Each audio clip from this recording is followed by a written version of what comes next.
Hi, everyone, and welcome to God's Plan, Your Part, a podcast where our goal is to read the entire Bible in a year, seeking to understand God's plan of redemption while discovering daily and practically your part in it. Hey everybody, welcome back to God's Plan, Your Part. Today we are looking at Joshua chapter 5 to chapter 8, and it is something. Jenny, give us your unedited overview of these chapters, please. I don't even know if it's unedited overview of chapters. It's just one specific chapter, actually one specific section of a specific chapter that's really got me spinning my wheels over here. I'm on another bad date with God, I think. So, in chapter 7, I know we're definitely skipping right to it, but this is just where my mind went. As I was reading this chapter, it was my privilege today to get to read this, not so much. It talks about how Israel, the beginning of chapter 7, it talks about how Israel was beginning to move into the land of I. Am I saying that right? It's A-I. It is I. Yep. Okay. It's really weird to read because it's like, and I, and yes, I. And it's like, okay. Weird, but that's anyway. Extra credit. They're moving into this land of I, and they come up against the people, and Israel is defeated by the people of I.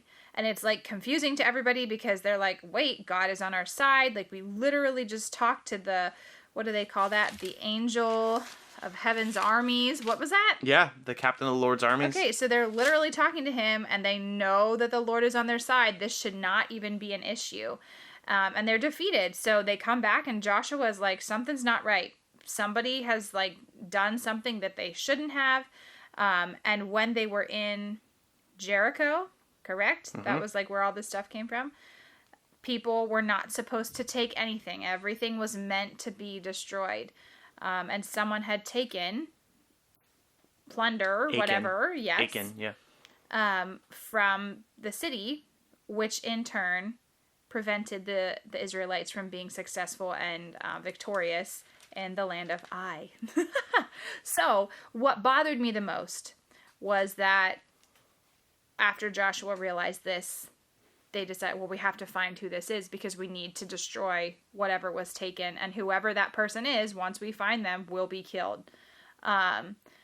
So they figure out who it is. They find the stuff. What's the man's name? Achan. It is Achan. Okay, yeah. So they figure out that he's the one that has done it. They bring out his whole family, his kids, his sons, his daughters, all their livestock.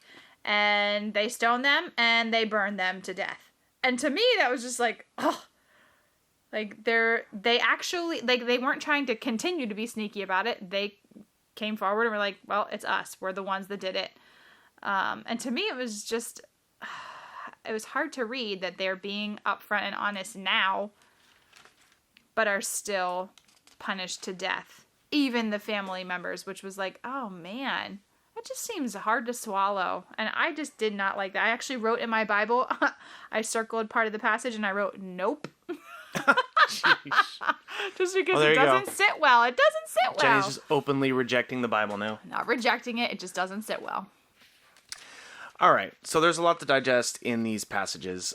Jenny is drawn to chapter 7 because chapter 6 and 7 are pretty wild and pretty confrontational to us. As a modern reader, probably not necessarily even a modern reader, probably people were in shock over these stories. Because God's judgment is extreme and total. Mm-hmm. So we have read already where I think it was it the Moabites or the Midianites? I think it was the Midianites. Yeah. I think it was the Midianites. They have been devoted to destruction. That is at the latter part of Numbers, I believe. Good for you. Could be. I remember reading it. I don't remember. Could be where Deuteronomy. It came from. I think it's Numbers though. So we have this concept. It's actually called harem. Harem is basically this. Can you spell that? I think it's Herem. Yeah. It is the concept of devoting people to total destruction for sin. Mm-hmm. This is important because it is not for culture or religion, or I guess it is kind of for religion. It's not for culture or race. These folks, we've said this over and over and over. God is using the Israelites as his tool for judgment because these people have fallen so deep into sin. Don't forget, it was regular for them to sacrifice their children. It was common for them to have like sexual ceremonies to honor Baal that are like very much based in taking wild advantage of women and young girls. The sin in these communities is extreme.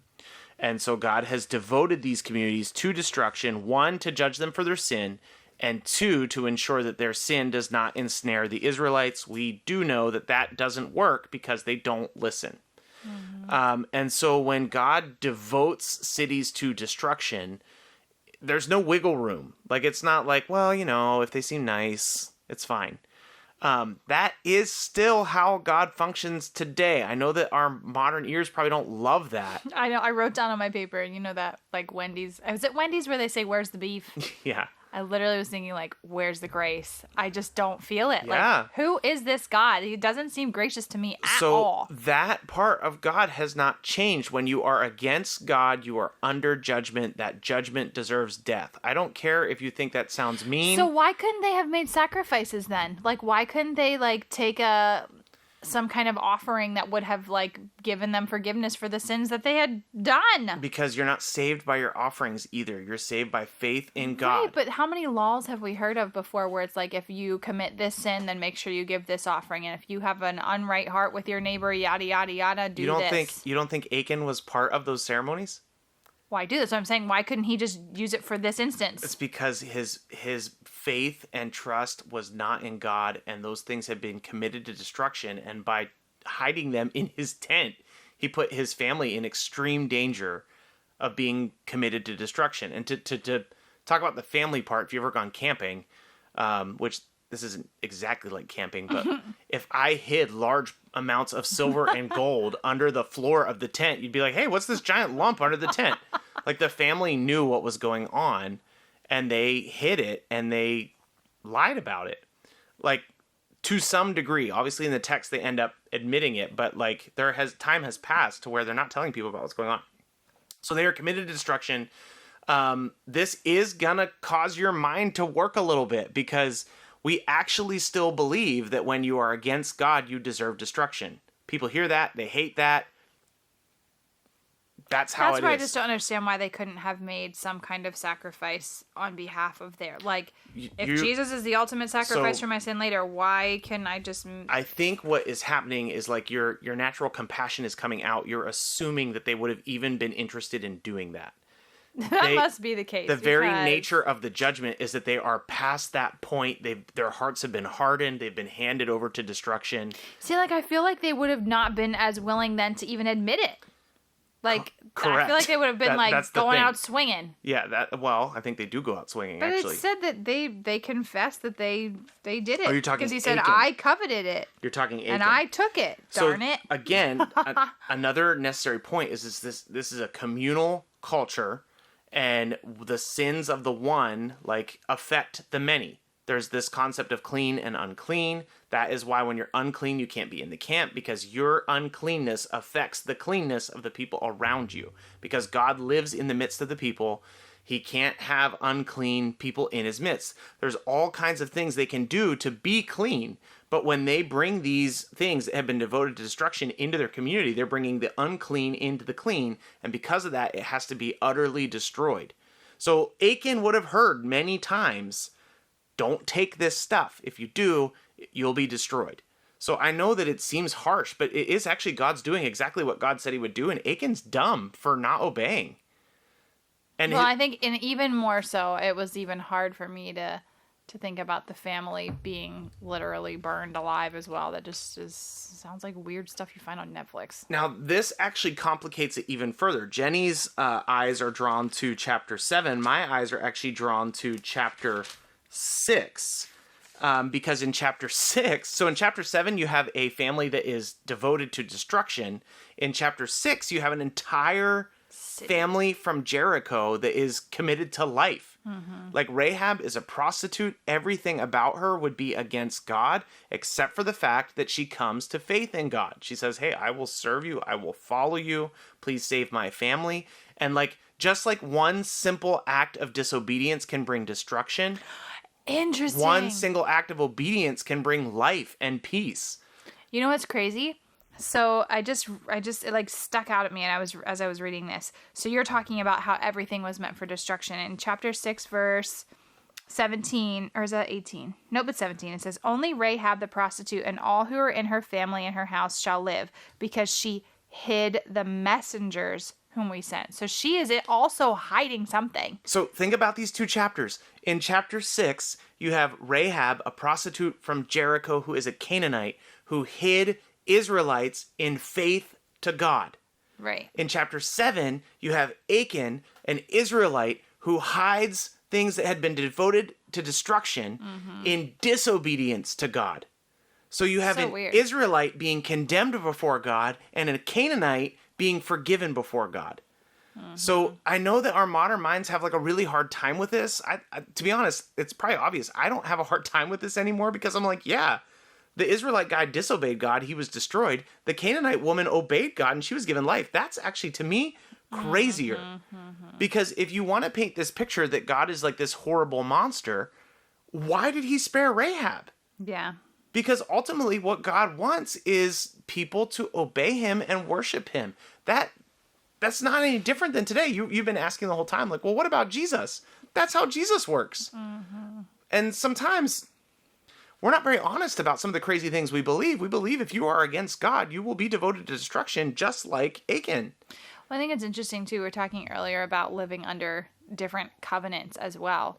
And, like, for them, without Jesus, their lives were committed to, like, serving God, knowing that the punishment fell heavy on them. And for us, it does still fall heavy, but Jesus is, like, this weird intercessor. But the same... Jesus is not a weird intercessor. Sorry, He's the not perfect weird. intercessor. No, he is. But I'm just like, it's just strange to me. Like, but I hope I'm like, I feel bad for them. I hope I'm making sense here in that the concept hasn't changed. Yeah. Like Rahab accepted God's provision and she was saved. Achan worked against God's provision and he was condemned. Guess what? Our lives are still the same. God's provision just looks different. We trust Jesus and we will receive eternal life and like peace with God. If you are against Jesus and you don't accept that provision, you will receive judgment and eternal separation from God. I don't get to pick how this works. This is how it works. Well, then I think truly, unless you have anything else to say about chapter 8. Well, this is a side note, and probably this episode is crazy long, so hopefully it's Holy crap, somewhat interesting to you. This is really important because the city of Jericho has been excavated several times. So it is a real city, but the importance of Jericho is much bigger than that. What's interesting is it is a real city. It was excavated, at least in my notes, most recently by this like Italian-Palestinian expedition that happened in like the late 2000s. What they discovered is that the walls of Jericho fell outward. That is incredibly significant because it's one of the only ancient excavated cities where that's the case. And why doesn't even make sense. It doesn't make sense because if you attack a city, you would smash the walls inward. That is significant to us and our faith and the things that we believe because it does seem like the archaeology backs up the story. Now, obviously, there are many people that will dispute these facts. You can dig into it yourself. You can look at Kathleen Kenyon is one of the first expeditions. She actually felt like her archaeology proved that the Bible was not true.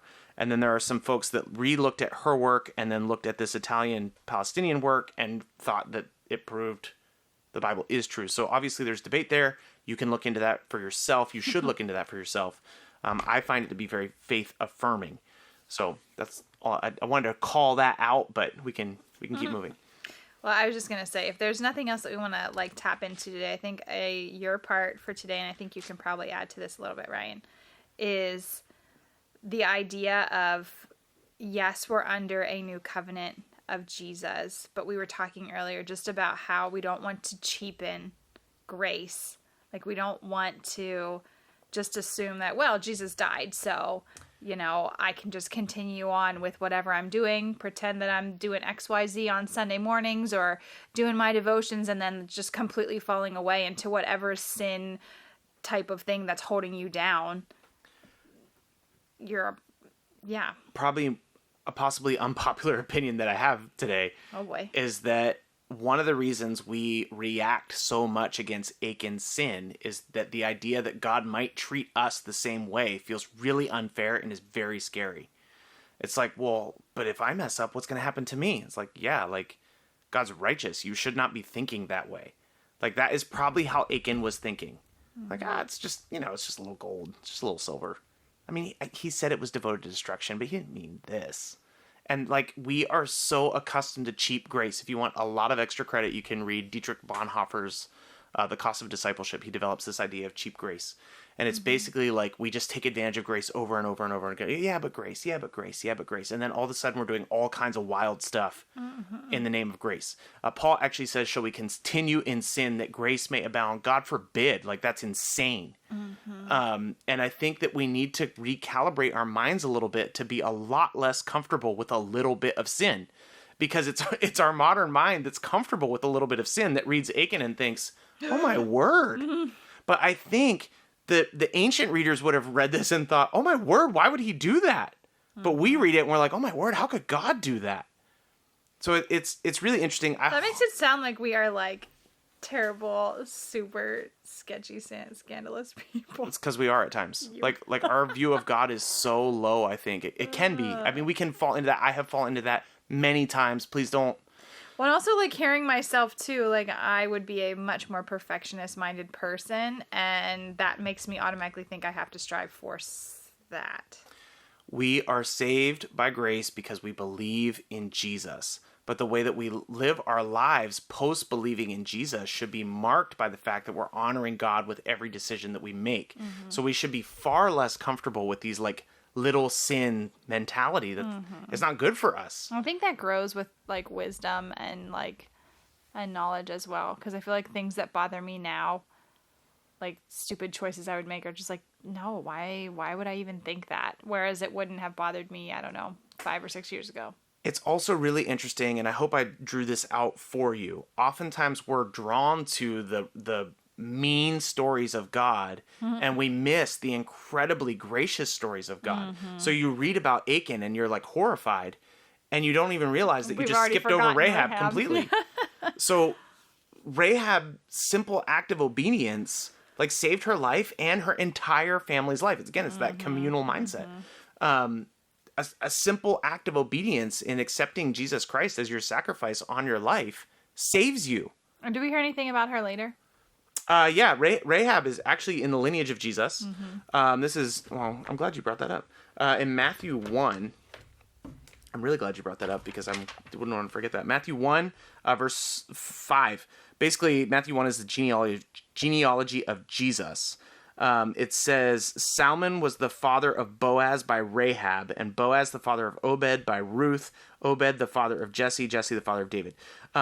We will get into the story of Ruth. If you've been a Christian for a long time, you're familiar with the story of Ruth. It is insane to me that Boaz's mother is Rahab. So the incredible thing about Boaz is that he's so gracious. He's so obedient. Like super upright. And he's in the period of the Judges where nobody did what God said. And Boaz is the only one. Why? Because his mother was constantly telling him about the grace that God had given her. It's amazing to think about the story that way. So I love that God is so gracious to Rahab. I love that Rahab's obedience actually is like somehow has a hand in the fact that we are saved today. So like Rahab's obedience gives us Jesus, which is our salvation to this day. So I'm getting wound up, and this isn't a sermon, it's a podcast. So and it's about 20 minutes overdue. I'm sorry, guys. But yeah, there's a lot here. Read it for yourself. Research it for yourself, wrestle with it. Like, that is one of the cool things I think we got going on the podcast, is that Jenny reads it and she's like, what the heck is this? That is good, I think. It's okay. It's not something you should be afraid of. But don't take dumb, simple answers that the world wants to throw at you that actually aren't even researched or thought about. So that is my encouragement. We have salvation. We should strive to honor God with our lives because that is what we're designed to do. So that's Joshua for today. We'll be back again tomorrow. Joshua 9-11. Hey, thanks so much for listening to our take on God's Word. Stick around and listen to the Word on the second part of the podcast. Before we get in there, we just want to remind you, you can connect with us at any time on social media and YouTube at God's Plan, Your Part. Also, we are a listener-supported podcast, so if you ever want to help us out with the ministry that we're doing, you can do that by clicking the link in our description. And now, here's the reading for today. Joshua chapter 5. As soon as all the kings of the Amorites who were beyond the Jordan to the west, and all the kings of the Canaanites who were by the sea, heard that the Lord had dried up the waters of the Jordan for the people of Israel until they had crossed over, their hearts melted, and there was no longer any spirit in them because of the people of Israel.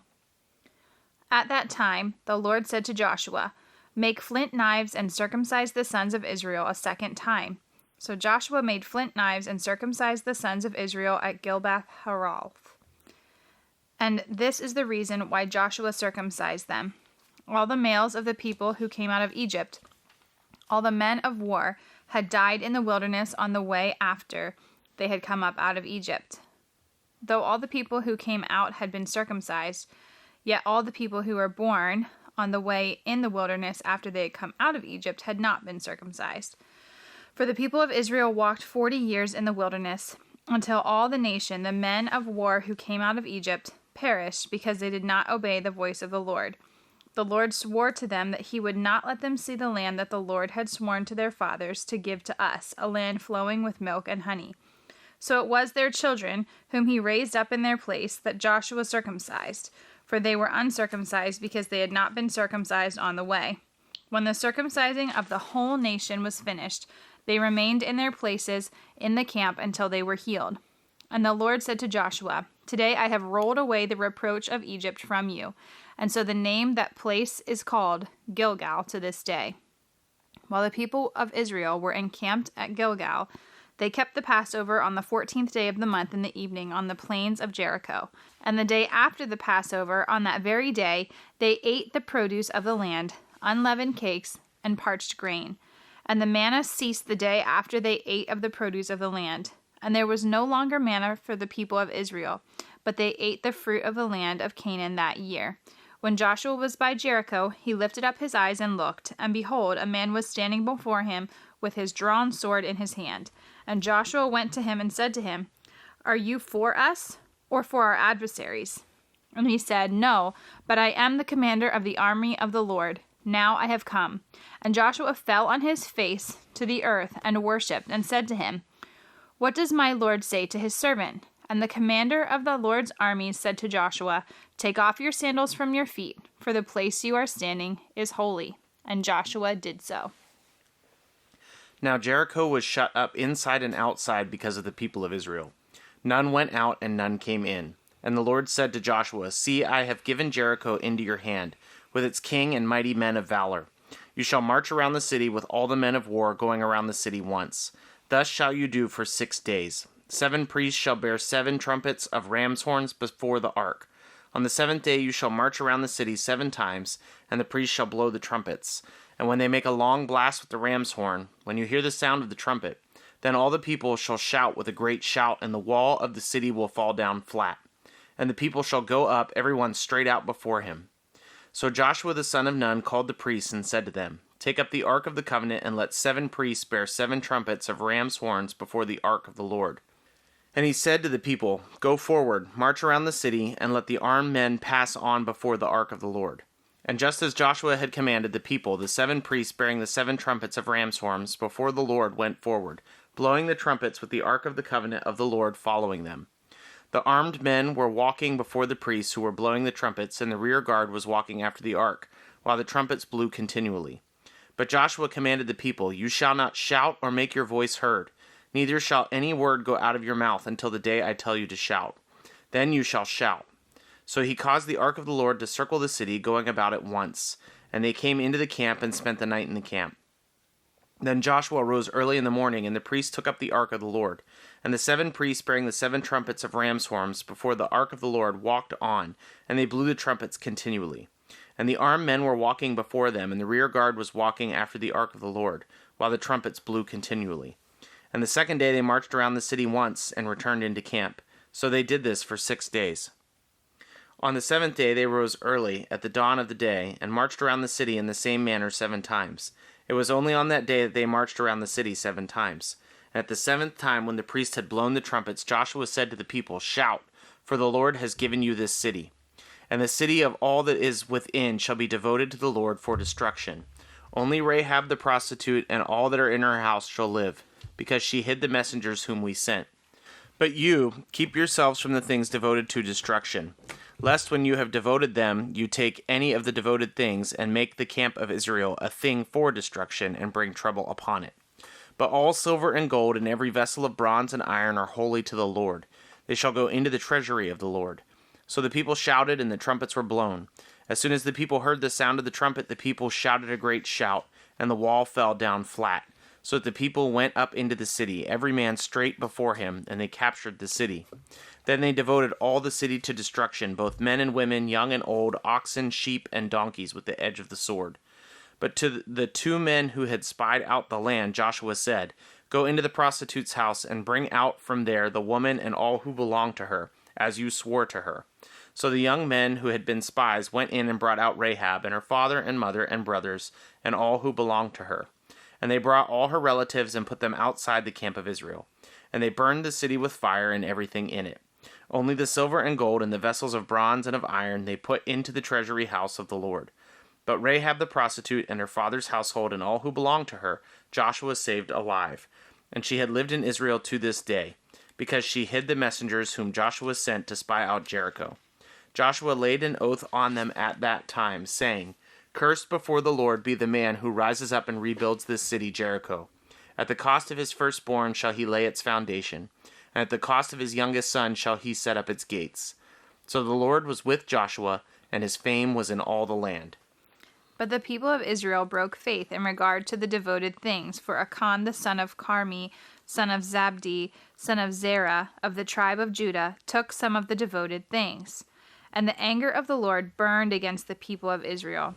Joshua sent men from Jericho to Ai, which is near Beth-aven, east of Bethel, and said to them, "Go up and spy out the land." And the men went up and spied out Ai. And they returned to Joshua and said to him, "Do not have all the people go up, but let about 2,000 or 3,000 men go up and attack Ai.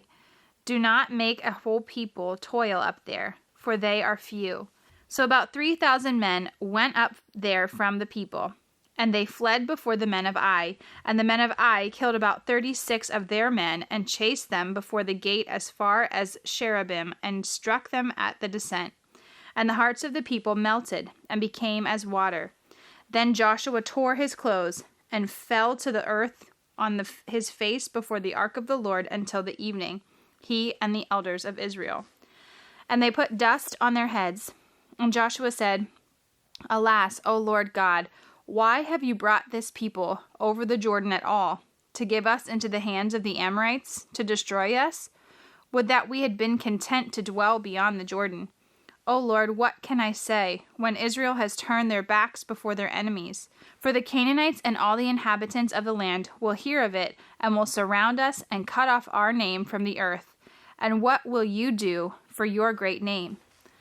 The Lord said to Joshua, "Get up. Why have you fallen on your face? Israel has sinned. They have transgressed my covenant that I commanded them. They have taken some of the devoted things. They have stolen and lied and put them among their own belongings.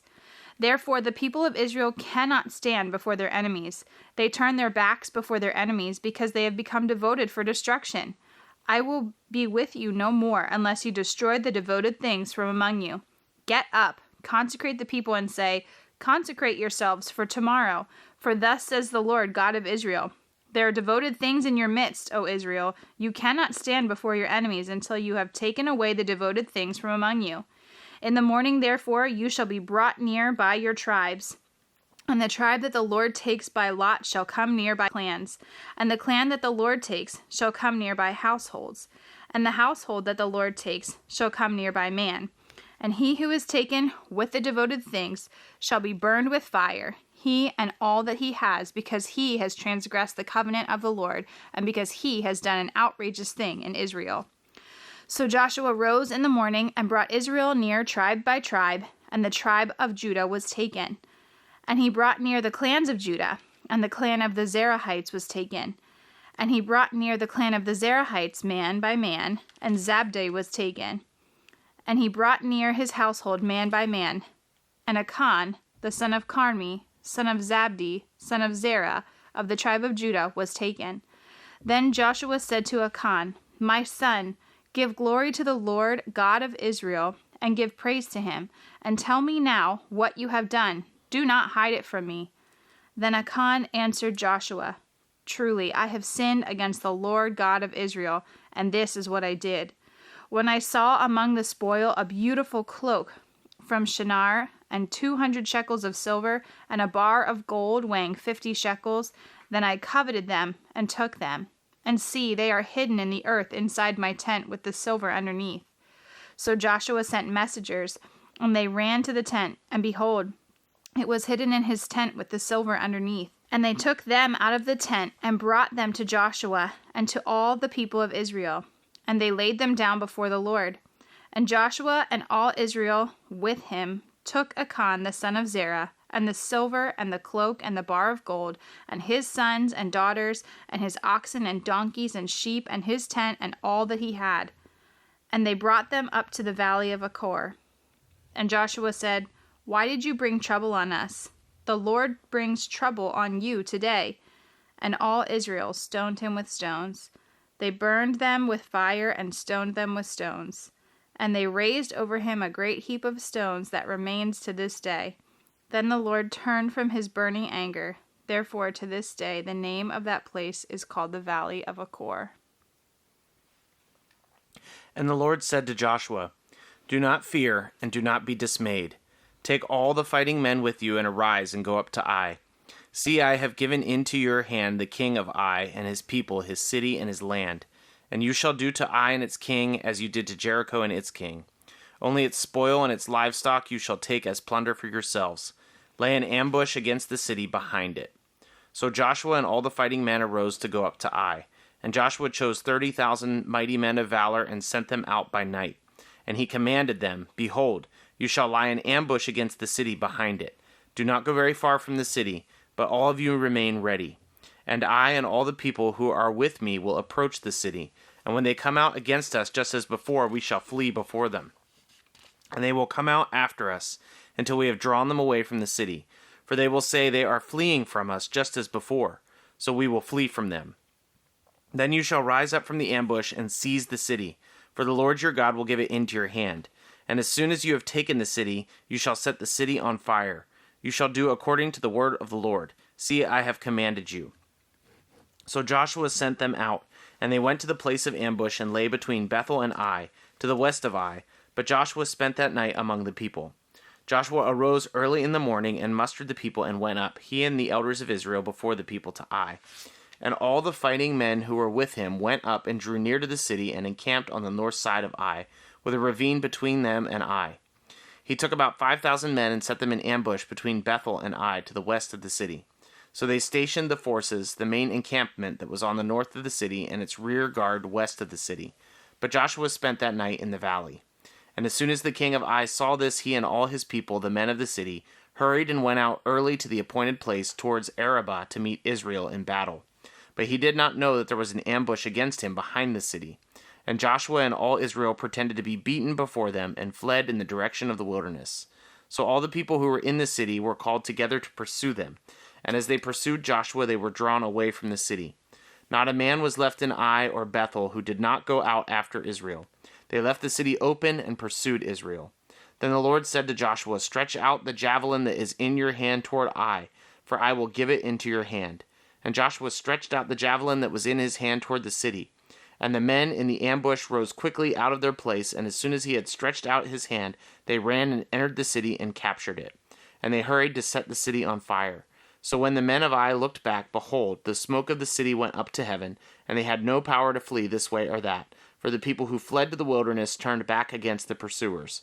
And when Joshua and all Israel saw that the ambush had captured the city, and that the smoke of the city went up, then they turned back and struck down the men of Ai. And the others came out from the city against them. So they were in the midst of Israel, some on this side and some on that side. And Israel struck them down until there was left none that survived or escaped. But the king of Ai they took alive, and brought him near to Joshua. When Israel had finished killing all the inhabitants of Ai in the open wilderness where they pursued them, and all of them to the very last had fallen by the edge of the sword, all Israel returned to Ai and struck down with the edge of the sword. And all who fell that day, both men and women, were 12,000, all the people of Ai. But Joshua did not draw back his hand with which he stretched out the javelin until he had devoted all the inhabitants of Ai to destruction. Only the livestock and the spoil of that city Israel took all as their plunder, according to the word of the Lord that he had commanded to Joshua. So Joshua burned Ai and made it forever a heap of ruins, as it is to this day. And he hanged the king of Ai on a tree until evening. And at sunset Joshua commanded, and they took his body down from the tree, and threw it at the entrance of the gate of the city, and raised over it a great heap of stones, which stands there to this day. At that time Joshua built an altar to the Lord, the God of Israel, on Mount Ebal, just as Moses the servant of the Lord had commanded the people of Israel, as it is written in the book of the law of Moses, an altar of uncut stones upon which no man has wielded an iron tool. And they offered on it burnt offerings to the Lord and sacrificed peace offerings. And there in the presence of the people of Israel he wrote on the stones a copy of the law of Moses which he had written. And all Israel, sojourner and as well as native born, with their elders and officers and judges, stood on opposite sides of the ark before the Levitical priests, who carried the ark of the covenant of the Lord, half of them in front of Mount Gerizim and half of them in front of Mount Ebal, just as Moses the servant of the Lord had commanded at the first, to bless the people of Israel. And afterward he read all the words of the law, the blessing and the curse, according to all that is written in the book of the law. There was not a word of all that Moses commanded that Joshua did not read before the assembly of Israel, and the women and the little ones and the sojourners who lived among them. Thanks so much for listening to God's Plan, Your Part. If anything stuck out to you, if you have any questions, or if you'd like to receive a Bible, you can email us at godsplанyourpart@gmail.com. Also, if you're enjoying the podcast, please consider supporting us through the link in our description. We love that you're on this journey with us, and we hope you have a great day. See you tomorrow.